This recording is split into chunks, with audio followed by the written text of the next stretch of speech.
All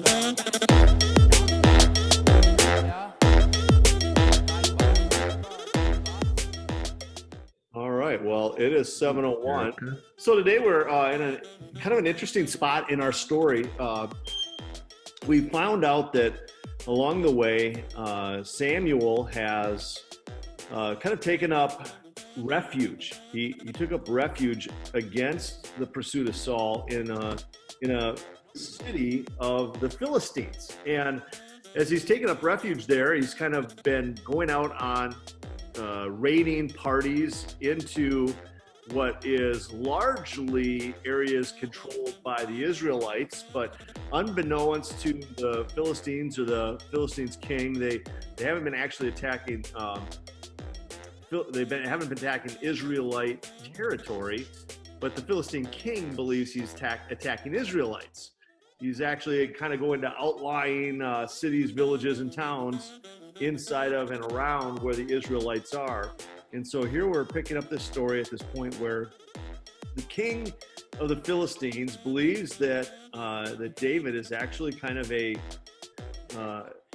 someone that can be aligned with and really has gained a trust for him, because as he's been providing protection, he continues to see him going out to battle.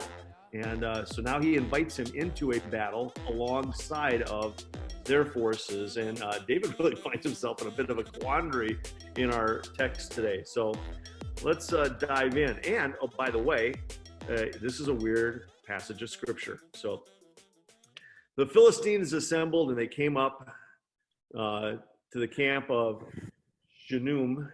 Did we decide it was Shunem?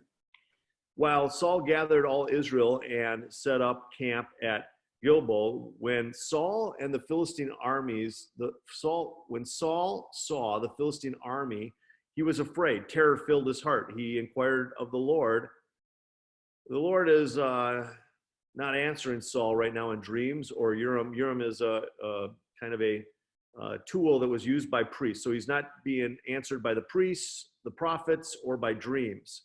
Saul then said to his attendants, "Find me a woman who is a medium, so I may go and inquire of her." So he's wanting supernatural spiritual help, but he's not finding it from God in the way that he wants. There's one in Endor, they said. Now Samuel was dead, and all Israel had mourned for him, buried him in his own town of Ramoth. Saul had expelled the mediums and the spirits from the land. So Saul disguised himself, putting on other clothes, and at night he and two men went to the women. "Consult a spirit for me," he said, "and bring up for me the one I name." But the woman said to him, "Surely you know what Saul has done. He has cut off the mediums and the spiritists from the land. Why have you set a trap for my life to bring about my death?" Saul swore to her by the Lord, "As surely as the Lord lives, you will not be punished for this." When the woman asked, "Who shall I bring up for you?" "Bring up Samuel," he said. When the woman saw Samuel, she cried out at the top of her voice and said to Saul, "Why have you deceived me? You are Saul." The king said to her, "Don't be afraid. What do you see?" The woman said, "I see a ghostly figure coming up out of the earth." By the way, that's a clue as to what's actually going on here as far as commentaries are concerned. We'll talk about that later. "What does he look like?" he asked. "The old man wearing a robe is coming up," she said. Then Saul knew it, and that Samuel knew it was Samuel, and he bowed down and he prostrated himself with his face to the ground. Samuel said to Saul, "Why have you disturbed me by bringing me up? "I'm in great distress," Saul said. "The Philistines are fighting against me, and God has departed from me. He no longer answers me either by prophets or by dreams. So I have called on you to tell me what to do." Samuel said, "Why do you consult me now that the Lord has departed from you and become your enemy? The Lord has done what he predicted through me. The Lord has torn the kingdom of your hands and out of your hands and has given it to one of your neighbors, to David. because you did not obey the Lord or carry out his fierce wrath against the Amalekites. The Lord has done this to you today. The Lord will deliver both Israel to you into your hand and the Philistines. And tomorrow you and your sons will be with me. The Lord will also give the army of Israel into the hands of the Philistines. Immediately Saul fell full length to the ground, filled with terror because of Samuel's words.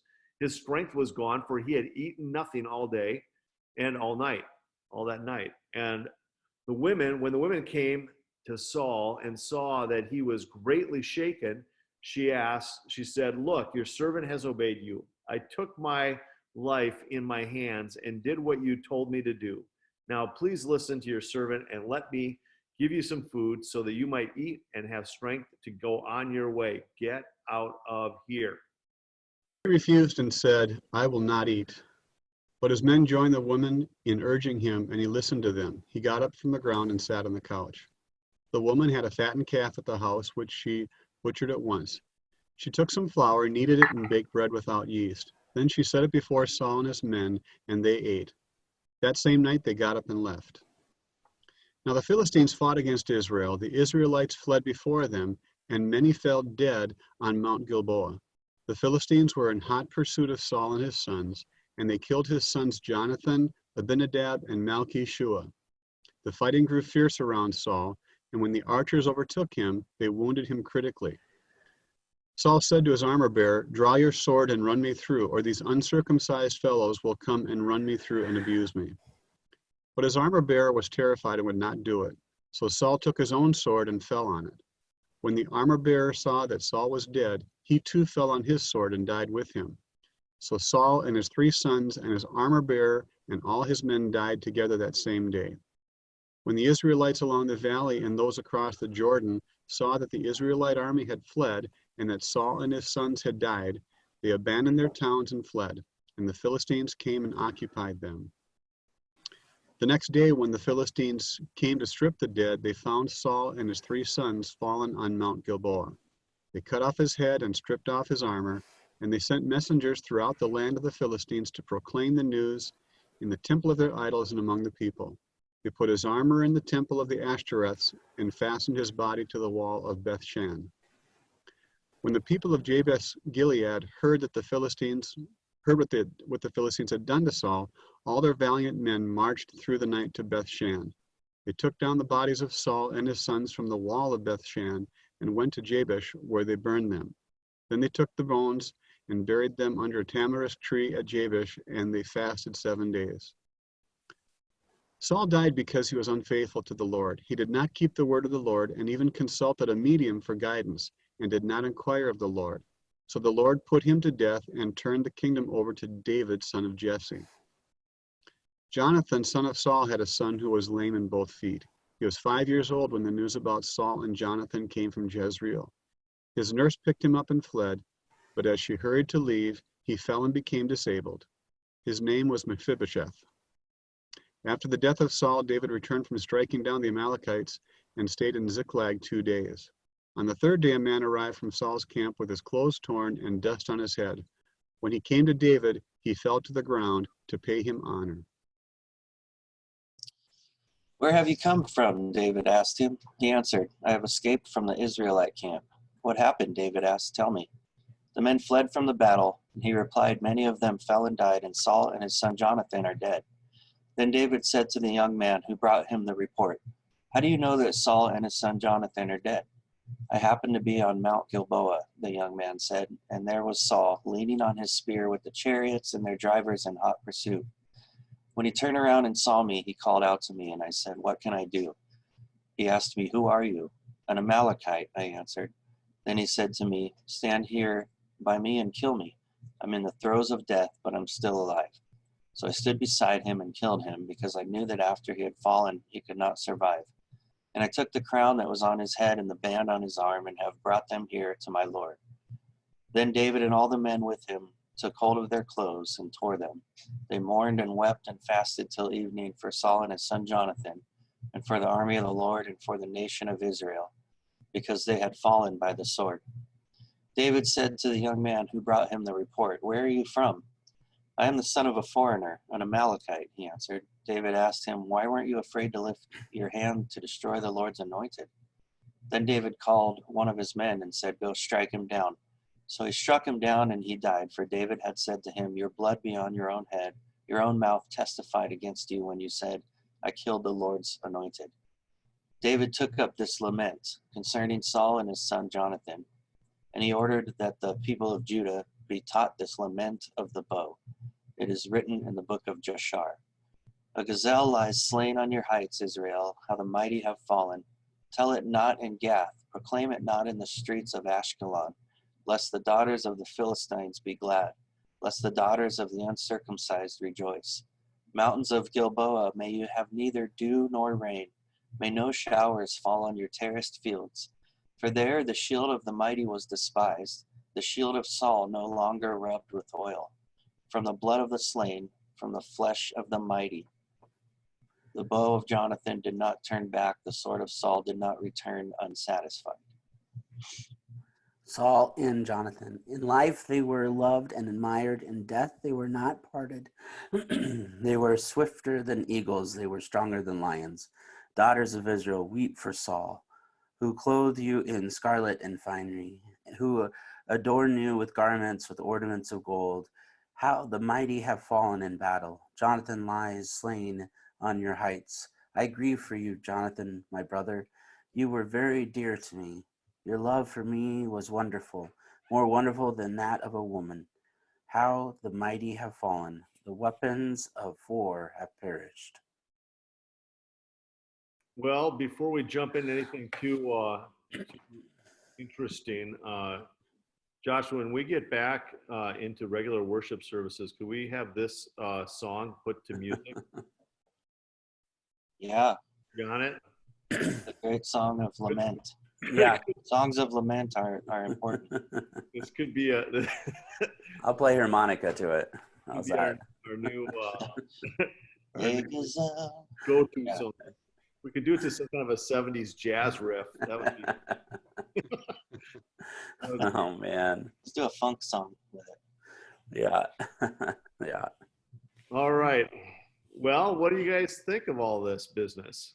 What an interesting story, right? Yeah, it's very interesting. Very, very interesting. Yeah, there's got to be some big questions. So jump in the Q&A and ask those big questions. A good banjitar song, Dustin said. You know, it amazes me before we jump into the questions, just how bloody, you know, in the Old Testament, the ways of doing things. You know, we look around the world today and, you know, we see a lot of violence, but my goodness, they weren't shy about putting the sword to someone if they didn't like what they were doing. Yep. They were not. And not just whoever the offender was, but they went after everybody. Like, if you're going to mess with me, we're taking everybody out. Yes. Yeah, an approach I periodically can get behind. Yeah. Just get rid of them. Get rid of them all. This is an interesting passage, though. Just between the the medium to Saul trying to kill himself, which is an interesting thing because it is actually a very honorable thing when kings are defeated in battle and they kill themselves, and so it's supposed to be an honorable thing. But Saul, as you can read through the text, he even messed that up, and so because he wasn't dead. And so he messed that up. He missed. And so and that's why the Amalekite, he probably, oh, this guy's a goner anyways, and I can get something from his crown or get a reward. And David definitely rewarded him in a different way. But I was I don't know, that caught me a little humorous. That's a morbid thinking on my part, but it was like, oh yeah, Saul, man, God's favor is definitely not on you. I mean, you can't even you can't even do the deed honorably at the end of the battle. You mess that up even. So. I'm kind of in some ways curious. I wish there's way more questions that I have about this text than I have anything that looks like answers. There's the whole idea of what was going on for David that he thought, taking refuge amongst the Philistines was a really good idea. And then at the same time, I'm kind of reminded about how in the New Testament with Jesus, we see Jesus constantly going north to take refuge and to escape, the wrath of the king that was pursuing him. He was constantly heading up to Philip's kind of kingdom or dominion north of Judah in order to escape Antipas. Herod Antipas was always trying to put Jesus to death, and ultimately is the one who beheaded John the Baptist.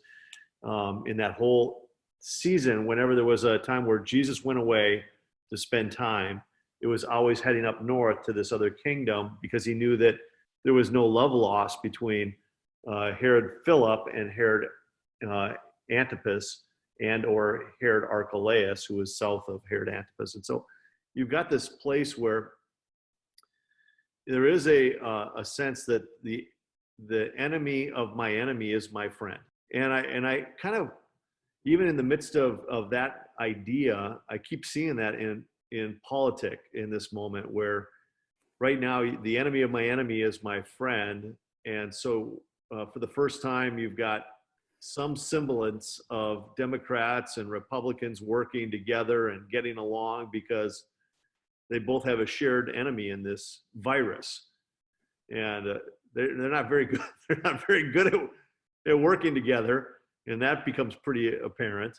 And there's no love lost between them, but you do see them both kind of leaning into the moment in a different kind of a way, because they want to see this thing get resolved. Along the way, they're throwing some pot shots, but nevertheless, if you'd have told me that in January or even February that there was a chance that the Democrats and the Republicans were going to see eye to eye and pass a multi-trillion-dollar tax benefit to our country's citizenship, like, there's not a scenario on earth that could have caused me to fathom that being a reality. And then within 30 days, that's happened. It's kind of a remarkable moment. Yeah, I thought David living with the Philistines was kind of a wise deal, because Saul wouldn't pursue him as much, and plus David fought with the Philistines to defeat the other enemies of his. Yeah. And so he kind of used the Philistines to get to set his kingdom up a little bit better. Right. So That's exactly right. yeah, which is really interesting. But then you have this whole thing about this medium, and there's a lot of different questions about that, about what is Saul doing, and is that really Samuel? And I was reading a few commentaries on this, and there's some people out there that that think that wasn't really Samuel. Yeah. It was a demonic force or a demon saying that he was Samuel. Because if you read the text in the original language, I'm going to get a little geeky on you guys. The medium calls out Elohim in the original Hebrew, and Elohim is another word for, it's a God coming out. It's like a surprised word that she said, a surprise saying. So she, which is, you're thinking that she wasn't even expecting anybody to come out, and then all of a sudden, she's like, "Whoa, wait a minute, this must be a God." But then, this man, or this ghostly appearance, scholars say, or some theologians say, that it's a demon impersonate or doing an impression of Samuel. Yeah. Yeah. Yeah, that's what some of the stuff I was reading. When I got put up on the screen, where there's two possible explanations, right, Mm-hmm. about what that was about. One is this was a demonic deception using a witch or a medium, or two, it was actually Samuel who Right. delivered a message from God. And I could kind of come down on either side. I don't know that I have a strong conviction one way or the other about what this was. I'm not opposed to God using stuff that I hate, because I see that happens more than once in a while. But and that he hates, he hates using stuff that he hates, right? But I mean, he uses all kinds of sinful people, including Saul. I mean, there's all kinds of examples, right? But the other one is that this was actually kind of a demonic presence, like you were alluding to there. There's a number of clues from the story, one of which I kind of underscored as we were reading it, but that gives real credence to the idea that this really was a demonic Mm-hmm. deception, but it was a real truth-telling demonic deception about what was going on. So it's really a confusing spot in so many ways, right? Was this really Saul, or was this really a demon representing Saul? I don't think we'll ever know the answer to that, other than there's real legitimacy to it being really probably a really demonic presence there. But nevertheless, there's very interesting stuff that's happening in our text. Go back to the Bible questions. Yeah, we sure can.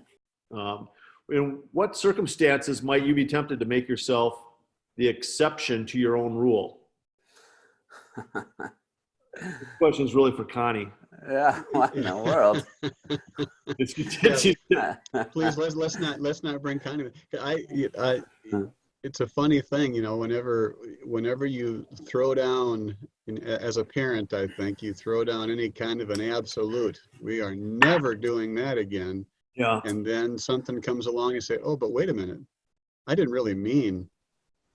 When I said nothing like that's ever going to happen again, I didn't really mean this. So absolutes get me into trouble.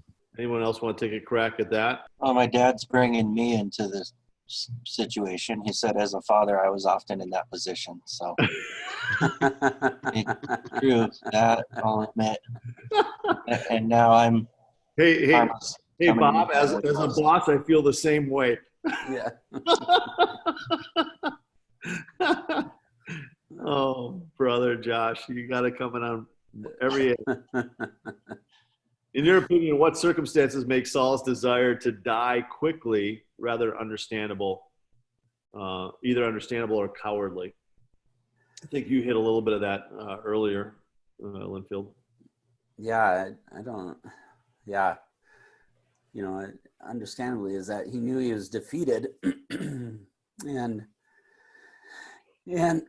which is interesting because the medium or Samuel, the personator, if it was or was not Samuel, he said that he would die by the Philistines' hands, and he actually died by his Amalekite hand.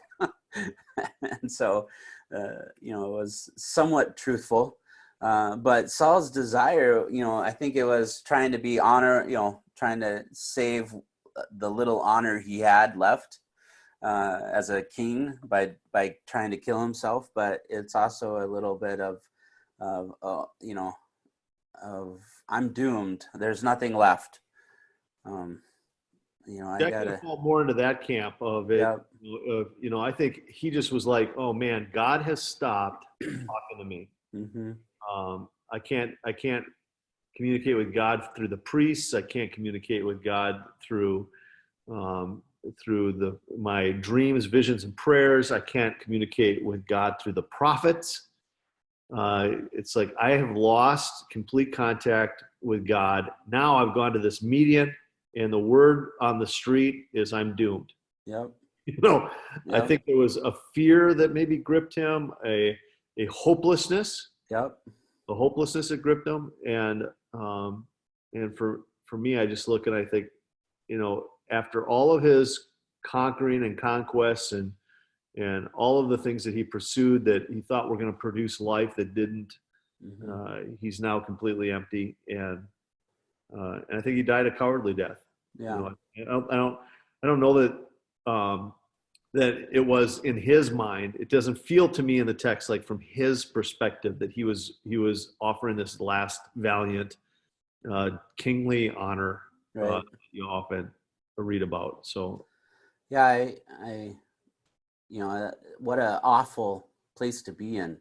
yeah, I was just thinking of my own life. If the presence of God left me, yeah, if I had that hope taken away, I would feel absolutely worthless. yeah. It would be a feeling I can't even describe that Saul is going through.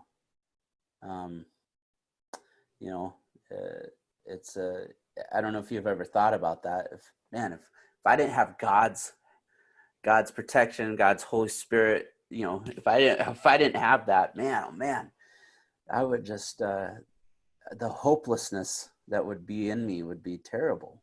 And this just came into my brain that it's like the World Series. You go into the series and both teams want to win, and you go out there and you want to set the tone. And this is sort of like God set the tone. This was their first king.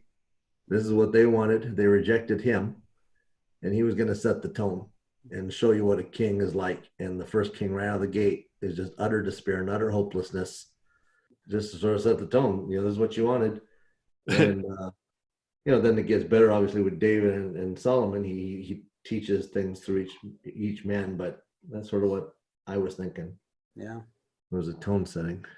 Yeah, I think, he's no great prize, is he? there's a good lesson to take away from this whole thing between Saul and David, because in this story, in this text, they're both dealing with despair in a way. I mean, David is always taking his despair and giving it to God, and Saul is kind of an example of the opposite, where he's just, gives in to his despair and his depression and gives up.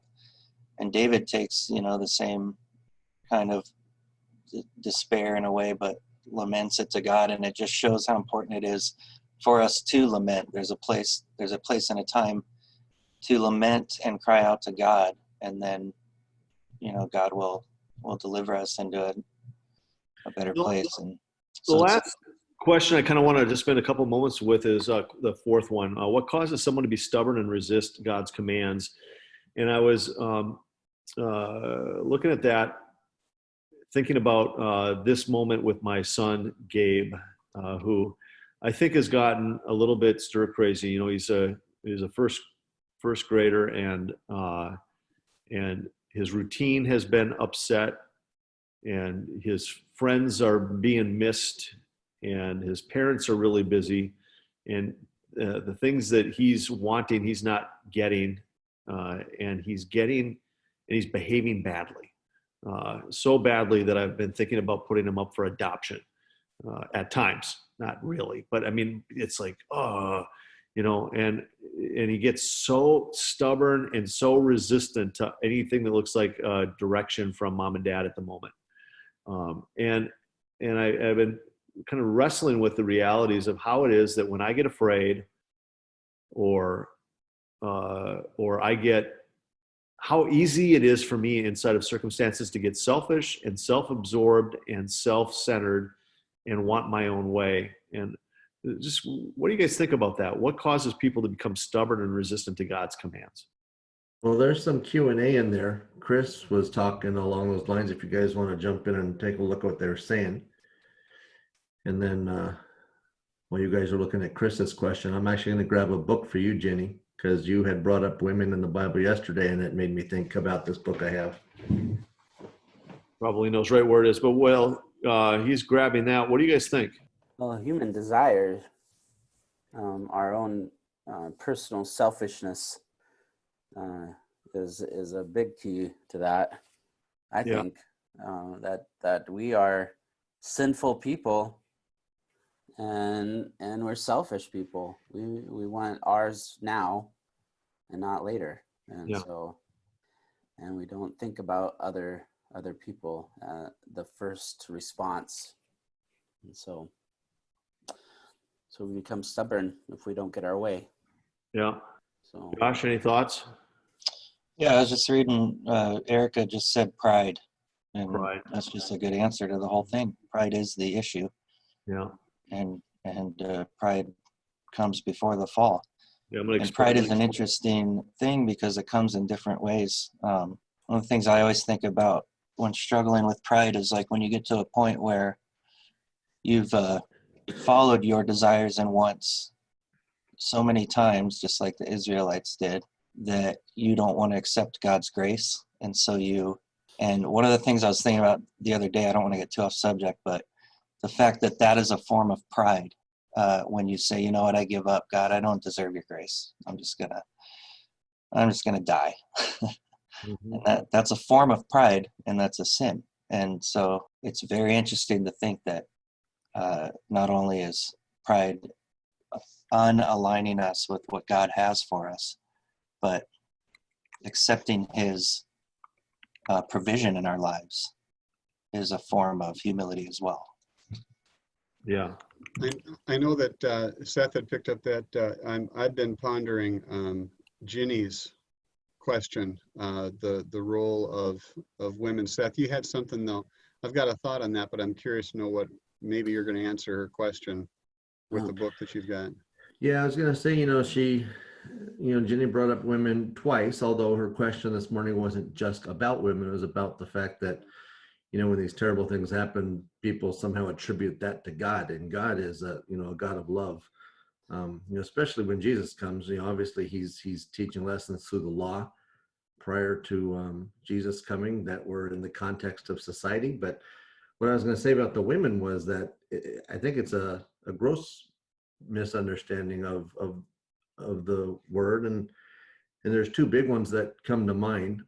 It's Ephesians 5:25, husbands love your wives as Christ loved the church. That's that whole verse on submission, and people just take that way out of context about women are subservient and submitting to men in a negative way, and it's not like that at all. And then I think the other big one is just the huge privilege and blessing that the women were given by being witness to Jesus resurrection.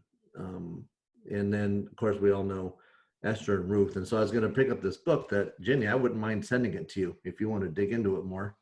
But I bought this book, just the legendary women of the Bible, and it highlights and showcases all of the stories of the women in the Bible and sort of points out the misunderstandings that people have about how tremendous their stories are and how important they were and how valued they were by God. And so I think it's just like you said, I think you were saying it's a misunderstanding. Yeah. And attributing Right. things to God.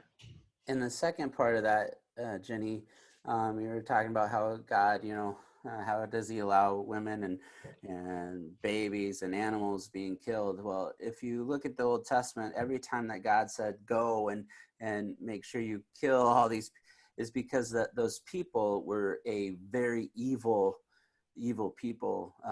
The majority of them were sacrificing their own children, were drinking blood, were worshiping demonic things, and so, which is completely against God's character. And so He had His people go and destroy that evil. And so that's why in the Old Testament you see that happening. Because God was establishing His people among these evil tribes, and so.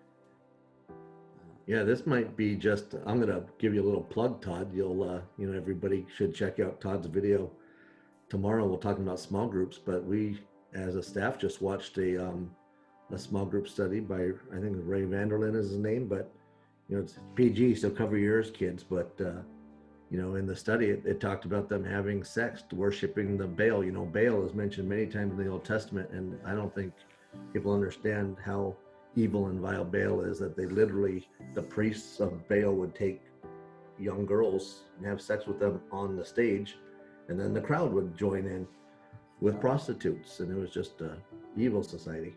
Yeah, and Dagon is another name for Baal. So it's just a great study, so as we're getting into studies, I'd recommend watching that one. It's been fun. I was just thinking about Mark's answer to Jenny in the in the Q&A, and I love that. I was just thinking about this the other day, taking it all the way back to like why we believe the Bible and why we think it's true. And you think about if you don't believe in God, you don't believe in the Bible, and you look at this book, it's like, this is insane. No human could ever write this. Like if a human did, he'd be the greatest author of all time if he made it up or something, you know. And I always think about that with the Bible. Like, this is such a crazy book of stories that all connect in ways that we could never imagine, you know. Yeah, I'm going to wrap it up, but one quick closing reference thing is that sometimes if you put stuff in the Q&A, we may not talk about it because we don't always have all the time in the world to talk about all the kinds of questions. But a lot of times we'll be answering them as we'll type little answers that we, because we want you to have answers and we want you to ask questions. So jump in the questions if you can in the studies in the future. Today we've got a great sermon coming at you in about an hour and a half, and hopefully you can all join us and be online, and to the degree that you can participate in the Q&A, will help it come alive in a very fresh, vibrant way. So make sure that this group of people are best at this, because you do it every day now. But join us in the chat, and we'll see you in a couple of hours. But let me pray real quick. God, thank you so much for this great chance that we have today to be salt and light.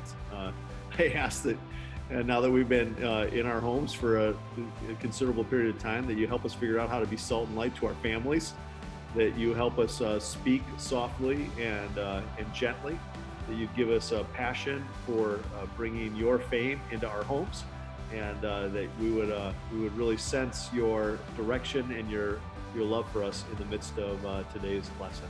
So God, we give you the day in Jesus' name, amen. All right, gang, you guys have a great rest of your day. We'll see most of you in an hour and a half or so. Blessings. All right. Bye.